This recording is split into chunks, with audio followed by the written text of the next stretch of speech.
Hello, little readers. Today we're going to read Queen of the Class by Mary Engelbreit.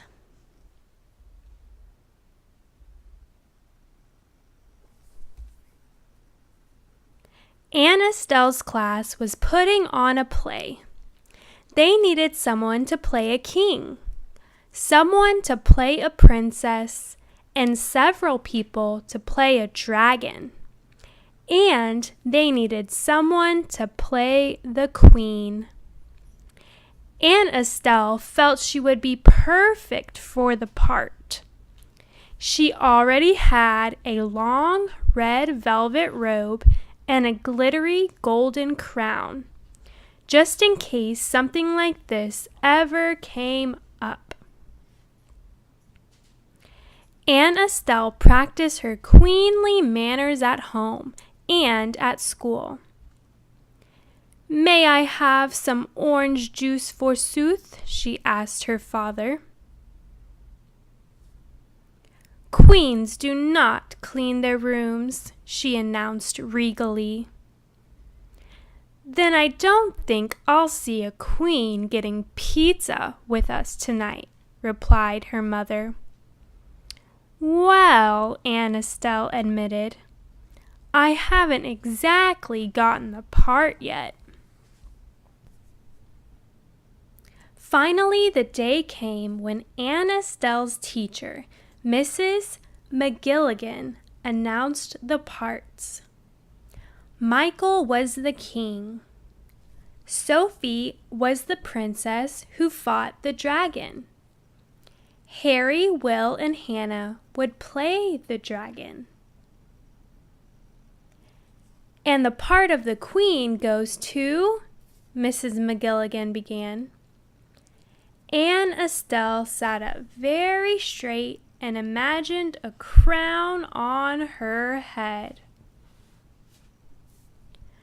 Josephine Doolittle. Anne Estelle could not believe Josephine would wear the long red robe and the glittery crown. Josephine would be the queen, and Anne Estelle would be the stage manager. Anne Estelle didn't even know what a stage manager was. "You're very important," Mrs. McGilligan explained. "You'll open the curtain and make sure the actors have what they need." "I picked you to be the stage manager, Anne Estelle, because I know you're very clever and responsible." Anne Estelle did not want to be responsible. She wanted to be queen. All week long, the actors practiced their parts. Michael had the very first line in the play. "A terrible fate has befallen my kingdom." He had a lot of trouble remembering it, so Anne Estelle had to help him. As a matter of fact, Anne Estelle had to learn everybody's lines so that she would know when to open and close the curtain, and when to change the scenery. She was very busy. Anne Estelle got all the costumes ready. The princess's sword was just plain wood. Anne Estelle thought it would look better covered with shiny aluminum foil. She fixed a big rip in the king's cloak with Mrs. McGilligan's stapler. She even figured out a way to make it look like there were flames shooting out of the dragon's mouth. When no one was looking, she tried on the queen's crown. It fit perfectly, of course. Anne Estelle sighed. Everyone's family came to see the play. Aunt Estelle pulled the curtain back at just the right moment. Michael was standing in the middle of the stage.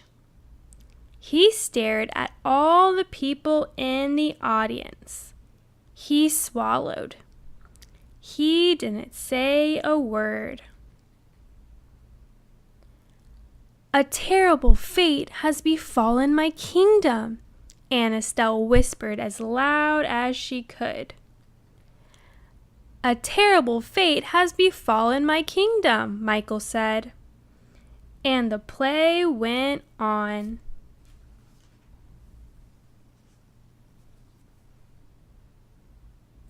Aunt Estelle watched from backstage as the princess went bravely forth to fight the dragon. "Grr, grr, roar!" yelled Harry, Will, and Hannah. Aunt Estelle looked down at the table next to her. She gasped. Sophie had forgotten her sword. Aunt Estelle thought fast. She grabbed the sword from the table. She picked up a cardboard shield so she would look like a soldier. Then she ran out onto the stage. "Your Highness," she said, "here is your sword." She bowed to Sophie and ran back off the stage. And the play went on. Sophie defeated the dragon, who roared and fell on the floor. The queen returned to her kingdom in her golden chariot.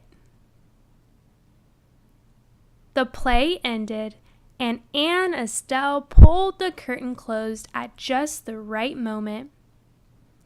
Then she pulled it open again so everyone could take a bow. The audience clapped and clapped. "We want the stage manager." Mrs. McGilligan gave her a little push onto the stage. Aunt Estelle stood up very straight. She felt just like a queen. The end. For more stories, please subscribe to our channel, Little Readers.